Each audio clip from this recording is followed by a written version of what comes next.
tusimbulizaamu eziri Simani nyema. ezo nazo ntula. Eno bedi yaki? Eno ya ntula. Nabuli obuto obuvaayo ntula. Nabwo twakabuteeka. Makabuliwa. Nazo mubiika ne mubikkulula. Then ne musimbuliza. Twazi exposing to sunshine. That is kibayita hardening off. Kati zo eno bedi y'entula emazeewo bbanga ki? Very easy to environment. Twagiwa mu dry season. Kati eri mu mwezi gumu n'ekitundu. Okay. Entula mu bedi mpozi zimala bbanga ki? Tugisimbuliza. Twatandise n'okugyamu ezo enene. Ezikuzeekuzeemu. Ng'eza bikola ebigazi ebyo. Ng'ekyo osimbuliza. Ng'osimbuliza. Eriyo ebedi yaffe. Eriyo ebedi y'entula. Ate eno?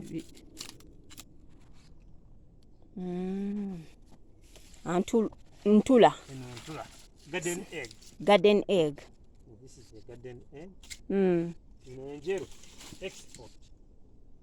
Ono Antluwa yani ono. Garden egg. White. Entula. Antula. Kati eno ntula.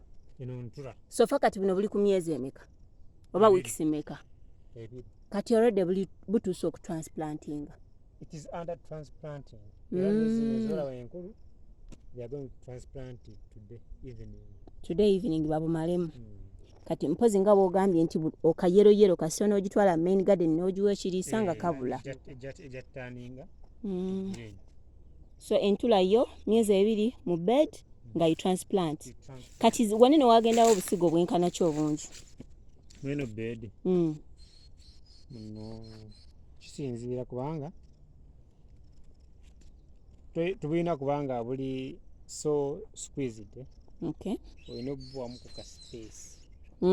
Kati wano tusobola okusimbawo obusigo nga 10. 10 bujjaawo. Olina bukola mu line oba okola mu line. Obusigo 10 busimba ekifo kyenkana ki? Kati bwe mu line transplanting eba easy. Okay. Mu line nga buno line zino zikyalabika. Owo bujjayo ng'okozesa gundi eri travel. Ogigira wano n'ogisimba n'oggyayo lumu. Zabuno obusigo 10 busimba kyenkana ki? Obusigo 10 busobola okusimba eka. 1 acre. Omuntu okubulabirira mu bed wano kiyinza mutwalako nga sente emeka? Sente ez'omu bed actually mu bed tetwala sente nyingi kiri awo. Kubanga mu bed oba ojja okozesa ofuyiramu nga fungicide naye nga okozesa mills ntono kubanga bubanga bukyali buto naye nga buli wiiki tolina buwa ddagala lingi. Okay. Kakati bo buneeno ogambye bulinga 10 oli abaguze kasaketi abaguze ekikopo abalina babutundira mu bipimo ki? Waliwo abatundira mu bikopo. Waliwo abatunda nga ogenze mu agroshop ogulira mu saketi oba mu tins.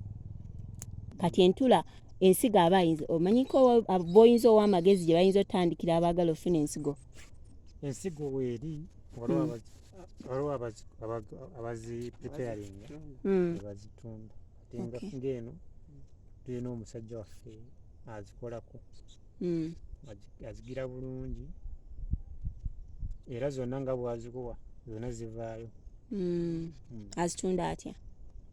Azitunda kisinziira obungi bw'oba oyagala. Ayagala obungi ennyo abamusalirako ayagala ate akatonotono batandikira ku Tampeko ndowooza Tampeke. Atundira mu Tampeko. Tampeko eba yameka? Tampeko agitunda Mitwalo 8. Tampeko. Tampeko esimba kyenkana ki? Tampeko eyinza okusimba 1.5 acre. 1.5 acre.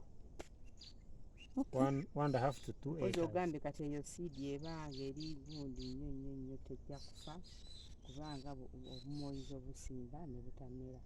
Kati eyo bwakuguza bw'atyo buli kasigo kalina okumera. Kaba kalina okumera. Ekyo ekika kiba kirungi nga banaagamba nti oguze breed ennungi. Kubanga yo yali engeri gyagikolamu. Era bw'aba agenda kugiteeka kugikaza afuna eppipa n'ateekamu amazzi n'aleeta ensigo ye yenna n'agiwa mu ppipa omwo. Kati buno obugenda waggulu buba bufa abuggyako n'abusuula. Obugenze wansi bweba nga buli bulamu bwagira n'ateeka ku kasana n'akazaako katono just nebukubamu amazzi. Kati bw'oba oyagala bujja naawe ye kennyini ayiwa bed. Bw'oba oyagala asobola okuyiira bed n'agirabirira bwetuuka ku transplanting n'obunona n'otwala. Nanti bw'oba oli wala kukosinga asinzira nekuwe ne mudda kuli nedda. This one eno bed ya hot pepper. Egirabe evaayo yo nga temwagibikka eba stage y'okubikwa yavaako. Kati eno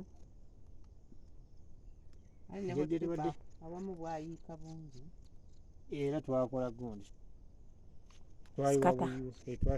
twagira naye mwatekamu ekigimusa no twateeka mu kigimusa. kati mugenda buyiwako daapu tugenda kukozesa mu kugundi ku foliar fertilizer.